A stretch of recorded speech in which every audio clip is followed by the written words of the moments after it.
prejudicado, não estava impedido o gol do Rony, na minha opinião. Ponto. Segundo, o Abel Ferreira foi péssimo ao dar um tapa, tentar tirar o microfone do jornalista Pedro Spinelli. Tirou Pedro Spinelli. Mas pediu desculpas hoje, fez um contrato com o cara, não fez mais que a obrigação. Certo? O Abel Ferreira, para mim, é o melhor técnico do Brasil, mas ontem ele fez uma das piores coisas que ele poderia, desde que ele pisou em solo brasileiro. Segundo, o Cássio tá muito melindrado. Alô, meu caro Luciano Sionini, meu ídolo, meu grande amigo, parceiro, irmão. O Cássio tá melindrado demais. Qualquer coisinha, o Cássio estoura. O Vessone fez ontem uma pergunta absolutamente correta.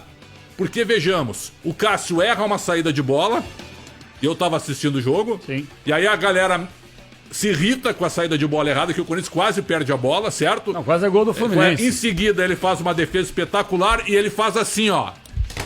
Pra quem? Pra mim, ele faz assim, ó. Pra mim, ele fez assim pra torcida do Corinthians. Claro que ele fez pra torcida do Corinthians. Fez. E o Vessone fez uma pergunta plausível. Ô, Cássio, você deu uma resposta pra torcida. Qual é o problema? Hoje os jogadores são intocáveis, bando de malas. O Cássio é o maior goleiro da história do Corinthians. Ô, Luciano Siorini, tem um baita de um cara, mas é muito mimizento, Cássio.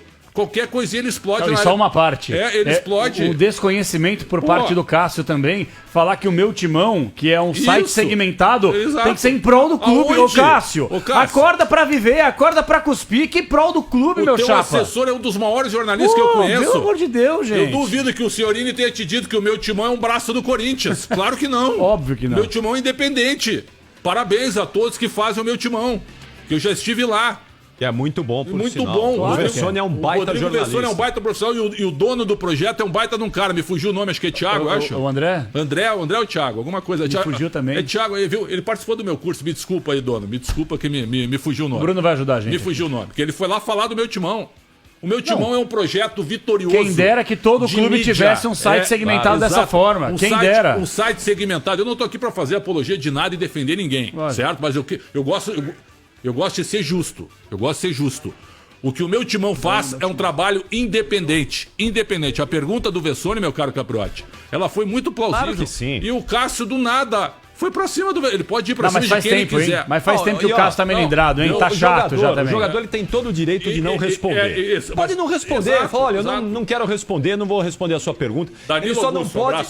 Danilo Augusto. Só não pode desprezar, menosprezar e tratar da maneira como foi tratado o negócio, né? E aí entra a assessoria de imprensa do Corinthians. Media training, gente, hoje isso aí é a coisa mais comum, normal do planeta, não é? Você chama o jogador, de tempos em tempos você refaz isso. Você vai, senta lá, meia hora com o jogador, ó, vamos repassar aqui isso assim, assado, e pronto, não é? E tá tudo certo. Eu queria só falar, antes do Capelanes dar o destaque dele aqui, sobre o Abel Ferreira. Eu já falei várias vezes aqui, o Abel Ferreira me parece ser um cara espetacular. Eu levaria o Abel Ferreira para tomar um café na padaria da esquina ali, para comer uma pizza, certamente, que deve ser para nosso lá na pizzaria. Ele deve ser um papo maravilhoso e um cara espetacular, mesmo. Mas o Abel Ferreira já reconheceu que ele tem uns rompantes que não são legais. Ele mesmo já admitiu isso. Então, Abel, você precisa fazer um ajuste nisso. Precisa fazer um ajuste. Porque enquanto ele tá ali no trabalho, ele não consegue ter um freio. Ele não consegue ter um equilíbrio. E isso é passível de tratamento, sei lá de uma conversa, de um diálogo com alguém ali para ele ajustar essa coisa. Se ele consertar isso, o Abel Ferreira vai ser um cara de extremo sucesso profissional. Ele já é, não é? Mas mais ainda, porque Abel, o que você fez foi muito ruim. Nossa. Foi péssimo. E ele sabe disso. As pessoas que estão no entorno dele certamente falaram pra ele. Não teve nenhuma invasão de privacidade. Não. O produtor o local assim, ali era adequado. Pra quem conhece o Mineirão, já fomos ali, aquela área é uma área da imprensa. Eles colocam os gradis ali e é uma área da imprensa. Sim. A imprensa fica deslocada ou pro lado ou para frente. Perfeito? Sim. E o repórter estava ali parado, o produtor, que fez um trabalho jornalístico. Lógico. Se um dirigente vai entregar uma camisa pro quarto árbitro, pro primeiro, pro segundo ou pro terceiro, depois do jogo, onde ele foi prejudicado, claro que é notícia. Evidente que é prejudicado em termos, né? Porque pra mim foi pênalti do Marcos Rocha, mas aí é um outro debate. É um outro debate. Eu achei que não foi, mas eu tudo bem. Foi. Eu também achei que não foi, não. Eu não tenho problema. Mas bateu primeiro na perna de quem lá? Não, a bola ia em direção ao gol. O cara usou o braço sem intenção, mas mesmo sem intenção também é falta. No braço mas o braço tá aberto aqui, Xandão. Diferentemente da final do Campeonato Paulista. Desvia na perna de quem lá? Do Gustavo Gomes, né? Primeiro no Gustavo Gomes, depois que ela vai... Mas a bola vai em direção do gol, você vai beneficiar o infrator, é difícil. Mas enfim, eu vou debater já sobre isso. Nós falamos desse tipo de lance aqui várias vezes aí. Cadê a CBF com o áudio do VAR? Bando de pipoqueiro. Bando de pipoqueiro, vocês. Eu não aguento. Eu quero que a CBF acabe. Eu não vejo a hora da CBF acabar. Não tem que ter mais CBF, gente. Como não? Quem vai gerir o futebol brasileiro? Qualquer um! Põe um dálmata! Um dálmata gere melhor que qualquer um lá. Deixa eu falar só uma coisa pra esse pessoal. Quando a gente fala do Abel, tem uma trupe aí que acha que a gente tá falando mal do Abel. É o seguinte, ó, nós não vamos deixar de falar do Abel. Eu não vou deixar de falar do Abel quando eu achar que eu tenho que falar do Abel, porque quando eu elogio, ninguém manda mensagem aqui. Agora, quando ele é criticado, você tem uma gangue aí, uma trupe, que acha que são os defensores do Abel. Tá? Então não adianta vocês ficarem mandando mensagem aqui. Não, para de pegar no pé do Abel, esqueçam o Abel. Não vamos esquecer, não. O Abel ele vai ser elogiado quando tiver que ser elogiado e criticado quando tiver que ser criticado. O Abel Ferreira é uma grande mala. A grande verdade é essa. Ele é uma mala. Ele é um cara insuportável. Não, ele é um cara competente, João. Peraí, gente. É um cara super não como ser humano, não como caráter, não como cidadão, não como pai de família. No campo ele é insuportável. Mas ele já admitiu isso. Ele já assumiu isso. Esta postura dele o impede de muitas vezes, escrevam o que eu tô falando aqui, se tem um programa que defende o Abel Ferreira, entre aspas, é este programa. E a gente não tem obrigação de defender ninguém. Não é defender a palavra, usei um termo errado, talvez. Não é defender. Com argumento. É apoiar uma ideia que o Abel Ferreira não é só consolidado como o maior trabalho da história da Sociedade Esportiva Palmeiras e que seria totalmente justo e correto ele ser o treinador da seleção brasileira. Claro. Por mais que haja uma resistência, porque não é brasileiro, isso pra mim é uma grande balela. Mas a grande verdade é que ele é um cara insuportável na área técnica. E outra coisa... Pode ser um cara maravilhoso também, um ser humano fantástico. Não estou julgando aqui o caráter do Abel Ferreira, mas ele é uma mala. E o que ele fez ontem, ele não cometeu nenhum crime. Ele não cometeu um crime, ele cometeu um gravíssimo erro. E ele reconheceu. Mas eu tenho minhas dúvidas aqui se ele de fato reconheceu esse erro. Porque quando você vai pra entrevista coletiva, e aí vai com aquele argumento, que pra mim é um argumento vazio, é um argumento fraco. Eu peço desculpas aqui, que você se sentiu ofendido. Não, irmão! Não é se você se sentiu ofendido. O argumento dele foi ruim. Ele falou invasão de privacidade. Primeiro que não houve invasão de privacidade. Existe um credenciamento. O cidadão estava credenciado.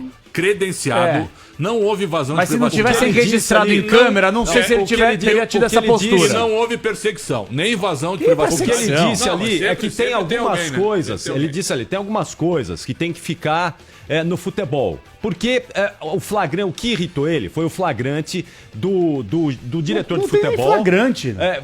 Questionando o quarto árbitro ali sobre os critérios da arbitragem. Gente, isso aí é do futebol. Isso é uma coisa pública, não tem nada ali, nada particular, não tem nada ali secreto que não pudesse ser mostrado. Então é algo que acontece toda hora. Assim como eles são cobrados no campo, são cobrados no túnel também. Então não tinha nada para ser escondido ali, não tinha nada de errado. Esse o diretor de futebol do Palmeiras estava fazendo o trabalho dele, o árbitro o papel dele. Ninguém estava fazendo nada de errado ali. Esse assunto para mim é uma grande frescura, você quer saber? Pra mim é uma grande frescura. O que acontece? O repórter tava lá fazendo o trabalho dele, o Abel Ferreira tem uma postura ridícula, patética, pífia, sem educação, completamente fora da realidade. Tomou o celular do menino, não roubou o celular, alguns falaram assim, ele tinha que ser preso que roubou o celular do cara. Pelo amor de Deus. Pegou, prontamente devolveu. O que mais me chama a atenção, além dessa atitude pífia do Abel Ferreira, que é uma mala sem alça, é que depois, quando ele vê que tem um outro jornalista filmando a cena, ele começa a falar: o futebol brasileiro tá assim por sua causa. Não, Abel Ferreira, a imprensa tem muito da sua culpa pela falta de contribuição no desenvolvimento do futebol brasileiro. Sim, eu não sou corporativista, muito menos crítico da crítica, mas quando você fala isso, a imprensa não faz calendário. A imprensa não faz um monte de coisa que a CBF faz e nós batemos todo dia nesse programa aqui. E outra coisa, Abel Ferreira, você tem grandes ideias, mas infelizmente você mostra ser muitas vezes um hipócrita, porque você coloca uma ideia na mesa e você não a pratica. Você lá atrás falou que deveríamos respeitar os árbitros. Você é o primeiro a desrespeitar na área técnica. Mala sem alça. Olha aqui, ó, e aí um grande palmeirense que é nosso ouvinte, disse que o elenco abraçou ele hoje, durante todo o dia, e que ele e Abel não sabia que o Barros estava lá. Então, eu... Onde? Ali naquele na momento... técnica? Do lado dele, não viu? Não, quando o Abel chegou, o Abel não imaginava que o Anderson Barros estivesse lá falando com o quarto árbitro, não sabia. Tá. Acabam de me passar isso. Agora, imagina só, eu chegar ali no banco, eu tô atrás do gol, tá, Capri? Como a gente fica, repórter fica atrás do gol, né? Antigamente a gente podia se locomover sem nenhum problema ali, perfeito? E tinha entrevista de saída de campo, certo? Mas tu imagina assim, ó, intervalo, tá? A comissão técnica do Palmeiras ou de qualquer outro time sai pro vestiário, esquece a prancheta com todas as anotações ali num banco do reservado, certo? Sim. E eu tô passando ali, não precisa ser nem no banco, na muradinha ali do reservado, tá? E eu passo ali, dou uma olhada e fico mexendo na prancheta, né? E mexendo nas anotações deles. Como é que seria visto isso? Qualquer jornalista que fizesse isso. Tá morto. Pois Seria assim, impedido de pisar no CT, na academia do Palmeiras. O Abel Ferreira fez a mesma coisa. Com instrumento de trabalho, certo, de um profissional. Assim, ó, aqui está o cara que defende o Abel Ferreira na seleção brasileira. Os três aqui, os quatro, né? Acho que o Bruno também. Os quatro querem ver o Abel Ferreira na seleção brasileira. Sim. Agora, esse comportamento é indesculpável. Pelo menos ele pediu desculpas pro jornalista. Mais ou menos, pediu desculpas mais ou menos também, né? Ele ligou. Mas também é porque a repercussão foi muito grande também. Porque, sabe? Mas não vamos também tirar aí do Abel, não é? Não tô tirando. Pode ter se arrependido. É que depois que inventaram a desculpa, aí depois ficou fácil. Entendeu? Eu cometo meus erros, Capriotti. É claro, todo mundo comete. Sim. Né? Todo mundo comete. E o importante é saber reconhecer isso. Isso é fundamental. E saber pedir desculpa. Muita gente não sabe pedir desculpa. Isso. Tem a arrogância e não sabe pedir desculpas. Agora a gente está vivendo um momento muito interessante aqui no futebol de São Paulo, porque a gente tem treinadores muito bons em entrevista. A gente está vendo o Abel Ferreira, que sempre dá ótimas entrevistas e com polêmica, sem polêmica. Vanderlei Luxemburgo também dá ótimas entrevistas. Pra quem? Pra todo mundo. Tá brincando. Você tá em que planeta? Você tá de brincadeira. Do Vanderlei Luxemburgo são pífias. Não, você tá falando de conteúdo ou você tá falando de conteúdo vazio? Isso é outra coisa. Tô dizendo entrevistas muito boas, que geram repercussão. O Dorival Júnior era um cara extremamente inteligente. Dorival Júnior não é um cara polêmico, não é, mas ele é um cara que... Centrado. E que fala sempre coisa com coisa. Sou fã dele. Eu também, o cara que tem conteúdo, fala sempre coisa com coisa. Então a gente precisa aproveitar esse momento que a gente tá vivendo aqui de técnicos. O Odair Hellmann é um cara também. Eu gosto muito do Odair Hellmann. Acho que o Odair vai ser um grande treinador. Eu acho. Ele vai ser um grande treinador. E acho que ele o elenco do Santos, com todas as limitações que tem, ele tá fazendo um trabalho muito correto lá na Vila Belmiro. E acho que ele vai ser um ótimo treinador, Odair Hellmann. É da linha do Dorival. Também é um cara centrado, as entrevistas dele são muito centradas. Então a gente precisa aproveitar. Porque às vezes tem técnico que entra em coletivo e fala nada com nada. Você não aproveita nada, absolutamente nada. É o mundo encantado. É o Vanderlei Luxemburgo. João. O Vanderlei Luxemburgo é um cara dos melhores entrevistados. E olha, é o seguinte, a gente já viveu aqui no Brasil, muito disso que a gente fala do Abel, outros treinadores tinham o mesmo comportamento em entrevistas coletivas. Vou pegar Filipão, Muricy Ramalho... Caras que... O Abel Braga, viu quando saía da linha também, batia. O Renato Gaúcho. O Renato é o irônico chato. Então você tem outros treinadores, isso daí é ótimo. Uma pena que a gente não consegue na entrevista coletiva, muitas vezes, ali ter a réplica, a tréplica, você faz a pergunta, né? E aí o entrevistado responde o que ele quer e você não tem como, né? A gente entrevistava exclusivo. Eu te falei sexta-feira aqui que eu ouvi, né? Eu entrevistei o Dario Pereira, então técnico do Coritiba, na chegada do Canindé, pus escuta no Dario Pereira. Cláudio Zaidan estava apresentando a jornada, fez pergunta pro Dario Pereira. Nossa. Isso hoje não existe mais, não é impensável. Por quê? Porque eles viraram intocáveis, viraram malas também. Eles também contribuíram para isso.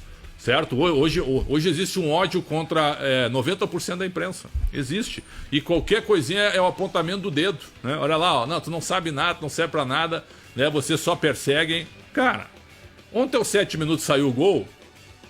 A jornada esportiva da Rádio Bandeirantes, certo? Unanimemente, certo? De maneira unânime, que é isso, existe isso, né? De maneira unânime, apontou o erro da arbitragem. Na opinião de todos. E foi gol legítimo. Então não tem perseguição nenhuma. A gente só disse o que nós sentimos e o que nós vimos. Apenas isso. E outra, na imagem aberta da TNT Esportes, quando o Gomes lança a bola, o Rony está correndo atrás do zagueiro. Isso é grave. Isso é grave contra. Eu tenho só uma dúvida. É grave eu tenho só uma dúvida em relação a esse mas gol. Só para dizer que não tem perseguição nenhuma de nada. Não, gente, Cada um só escuta o que quer. Esse é o grande problema. Mas aí é o que esse pessoal quer. Eles acham que a gente está perseguindo alguém, fulano, ciclano. Pelo amor de Deus, você acha que a gente vai perder nosso tempo com isso, gente? Pelo amor de Deus. Essa imagem que o Alexandre Marques está mostrando aí no Switcher, quem está com a gente no chat do YouTube consegue ver muito bem.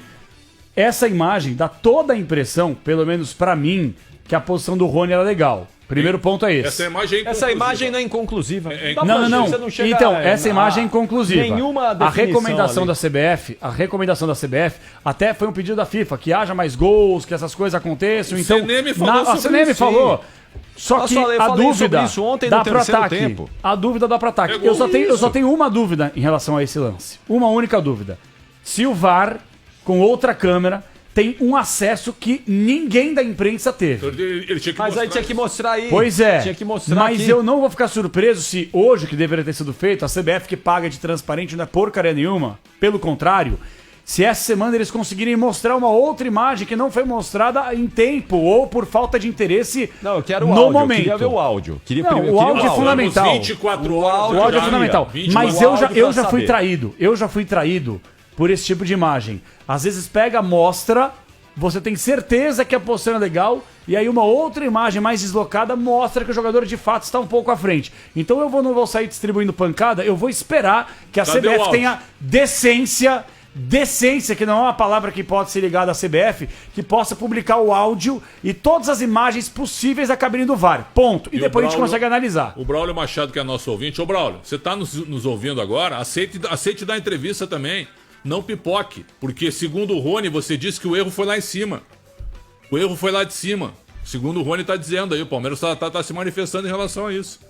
Que o Braulio disse pro Rony, o erro foi lá de cima. Eu não consigo entender como é que eles podem errar. Por isso que é fundamental que a gente tenha o áudio. Mas, gente, alguém me explica uma coisa. Que imagem é essa aí, gente? Imagem é uma porcaria. Alguém consegue... Como é que os caras... Gente, é isso que eu tô querendo falar. Você que tá ouvindo a rádio aí, tá com a gente no YouTube...